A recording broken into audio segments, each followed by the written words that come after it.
Picardie, merci de vous joindre à nous. Quoi de neuf depuis? C'est parti.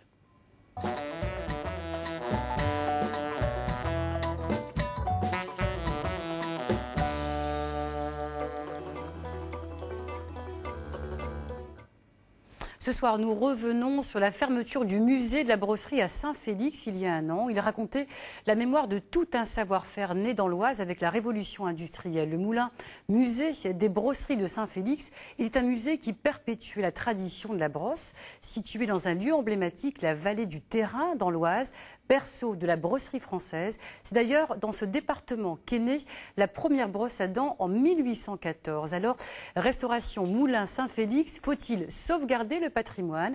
Notre invité ce soir pour nous en parler est Serge Son. Bonsoir. Bonsoir. Vous êtes membre de l'association pour le musée des brosseries de l'Oise. Mais d'abord, revenons sur ce reportage. Je vous le disais, le Moulin musée des brosseries de Saint-Félix a fermé il y a un an pour travaux. Cette fermeture devait être provisoire, mais risquait déjà de devenir définitive. C'était le 22 juillet 2008. Regardez.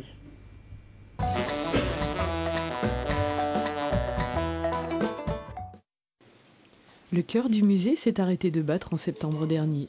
On y fabriquait encore des brosses à l'ancienne, en bois, en soie naturelle. Mal installée sur son axe, la roue à aube devenait dangereuse. Au printemps, les fissures se sont aggravées et devant l'ampleur des travaux, le Conseil général a préféré fermer en silence. Associations et donateurs sont mis devant le fait accompli. Difficile quand on a passé des années à rassembler les traces de la mémoire. Le but, c'était la transmission et la mise en valeur de ce fonds gigantesque et assez exceptionnel, il faut le dire. Le Conseil général porte une attention particulière à ces savoir-faire ancestraux, traditionnels et parfois industriels de l'Oise. En ce qui concerne le musée, je n'ai pas de proposition concrète à apporter. Les machines sont inscrites à l'inventaire supplémentaire des monuments historiques. Mais sans alarme, sans mobilisation, c'est un patrimoine de labeur qui sera dispersé, alors qu'il avait trouvé ici un lieu qui emportait naturellement la mémoire. Serge Son, vous étiez dans le reportage. Où en est-on aujourd'hui? Alors aujourd'hui, on a surtout rassemblé nos collections puisque le Moulin musée a fermé, donc on a déménagé nos collections qui sont très importantes pour l'association, la MBO. Ça représente plus de 10 000 pièces. 10 000 pièces, ce sont des archives d'entreprise, des outils, des machines, une trentaine de machines. Voilà, c'est un fonds assez important et des brosses, évidemment, des collections de luxe, de brosseries fines, brosses à dents, etc. Alors, rappelez que dans l'Oise, on fabriquait donc cinq sortes de brosses, en fait. 5 catégories de brosses. Les brosses de ménage, la brosserie fine, donc ce sont les brosses à billes, les brosses à moustache des hommes autrefois. Et puis, ce sont les brosses des artistes peintres. La brosserie, la pinceterie exactement, la brosserie de bâtiment pour la peinture, et puis la dernière catégorie, ce sont les brosses industrielles, les goupillons, etc. Alors donc beaucoup de personnes y ont travaillé, donc 25 000 personnes, fin 19e. 25 000 personnes, un peu avant la guerre de 14. Pourquoi l'Oise et pas le reste de la région? Alors ça s'est développé en même temps que la tabletterie dans cette partie où est née la brosse, la première brosse à dents et le premier atelier dans l'Oise. Alors c'est tout ce patrimoine que vous souhaitez sauvegarder. Pour quelle raison? Alors on a collecté depuis près de 30 ans. Maintenant, les bénévoles se battent pour rassembler et sauver cette mémoire, ces savoir-faire de nos ouvriers brossiers. Et maintenant, on veut transmettre aussi. Donc, quand on avait cet écomusée, puis ce moulin musée de Saint-Félix, c'était une formidable vitrine pour passer le témoin aux jeunes générations. Depuis la fermeture en 2008, nous retrouvons avec nos collections. Il s'agit maintenant de continuer le travail de terrain, de collecter la mémoire, les savoir-faire, d'aller au-devant des derniers brossiers qui sont vieillissants, il faut bien le dire, et puis maintenant de présenter, de valoriser cette mémoire. Alors peut-être pourriez-vous nous dire en quoi, avec quelle matière est réalisée une brosse, et aussi existe-t-il encore des brosseries dans le département de l'Oise? Alors aujourd'hui, il existe encore 10 ateliers en Picardie pour environ 900 employés. Les brosses, elles étaient autrefois fabriquées dans des matériaux nobles, en bois, en ébène, en ivoire, et avec des soies de sanglier et différentes soies qui composaient ces brosses de luxe. On sent de la passion quand vous en parlez. En tout cas, donc, quoi de neuf depuis? Retournez donc jusqu'à l'été dernier, on vous le disait, le musée de la brosserie du Moulin Saint-Félix était ouvert au public. Il n'a plus rouvert depuis. Les propriétaires depuis se battent pour que le site ne sombre pas dans l'oubli. Il paraît difficile de trouver des solutions. Le point avec Sabine Godard et Bernard Godard.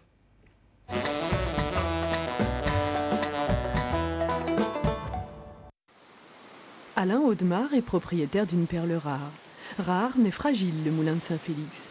Ce qui l'avait séduit pour sa première visite il y a maintenant 30 ans, c'était la beauté du lieu, mais aussi son histoire. Il y a le bâtiment, il y a aussi le passé ouvrier qui l'abrite. Pendant 100 ans, on a fabriqué ici des brosses, mémoire emblématique de la vallée du Terrain.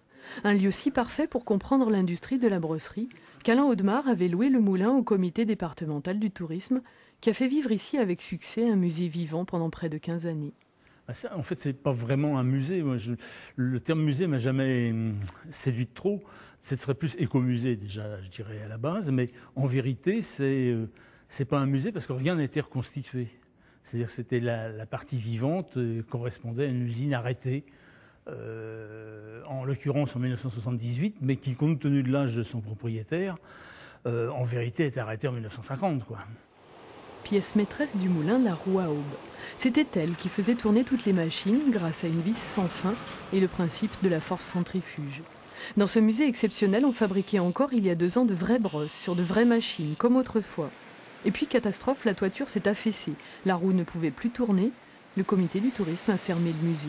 Alain Audemars s'est retrouvé face à un choix, financer lui-même les travaux ou laisser s'échapper la mémoire du lieu. On l'a soulevé, puis calé sur la partie basse qui, elle, repose sur le sol, en fait.